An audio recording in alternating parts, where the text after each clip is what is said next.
மக்களே இன்னைக்கு நம்ம மூவி ரிவ்யூல என்ன படம் பார்க்க போறோம் அப்படின்னு பார்த்தீங்கன்னா, விமல் அவர்களோட படம். எடுக்கப்படதுக்கு முன்னாடி இந்த மாதிரி மூவி ரிவ்யூஸ்ல நீங்க நினைச்சீங்கன்னா மறக்காம நம்ம சேனலை சப்ஸ்கிரைப் பண்ணி வச்சுக்கோங்க. இந்த படத்தோட கதை என்ன அப்படின்னு பார்த்தீங்கன்னா, விமல் ஆல்ரெடி ஒரு கேஸ்லேருந்து பெயிலில் வராரு. ஸோ அவருக்கு மாடுனா ரொம்ப பிடிக்கும். விமலை எப்படியாச்சும் தீர்த்து கட்டணும் அப்படின்னு சொல்லி வில்லன் கேங்லாம் சுற்றிட்டு இருக்காங்க. கடைசியில் விமல் அவர்கள் என்னதான் தப்பு பண்ணாரு, அவங்கள திருத்தி ஒரு தப்பிச்சாரா இல்லையா அப்படிங்கிறதா இந்த படத்தோட கதையாக இருக்கு.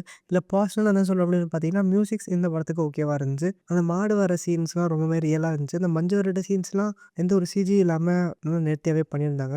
ஆர்டிஸ்ட்லாம் குடுத்த ரோல்லாம் ஓகேவா பண்ணியிருந்தாங்க. பட் நெகட்டிவ் நான் சொல்ல அப்படின்னு பார்த்தீங்கன்னா, இந்த படத்தோட கதை தான். ஏன்னு பார்த்தீங்கன்னா, இந்த படத்தோட கதை ரொம்பவே ப்ரெடிக்டபிளா இருக்கும். நம்ம ஆல்ரெடி நெறையா வில்லேஜ் சப்ஜெக்ட்ல பார்த்து பழகுன கதை தான். அது மட்டும் இல்லாம இந்த படத்திலான கிளைமேக்ஸே இவங்க ரொம்பவுமே டவுனா குடுத்தது தான். ஸோ அதனாலேயே ஒரு ஆவரேஜான வில்லேஜ் சப்ஜெக்ட்டா வந்திருக்கு. ஸோ விமல் அவர்களுக்கு ரொம்ப நாள் கழிச்சு ஒரு ஆக்ஷன் மூவியா இந்த படம் இறங்கியிருக்கு. பட் இந்த படம் நெனச்ச அளவுக்கு அந்த அவுட்புட்ட குடுக்கல அப்படின்னு தான் சொல்லுவேன். நீங்க இந்த படத்த பார்த்துருந்தீங்கன்னா, உங்களுக்கு இந்த படம் எப்படி ஒர்க் ஆயிருச்சு, ஒர்க் ஆவல அப்படிங்கிறத மறக்காம கமெண்ட் பண்ணுங்க. Thank you.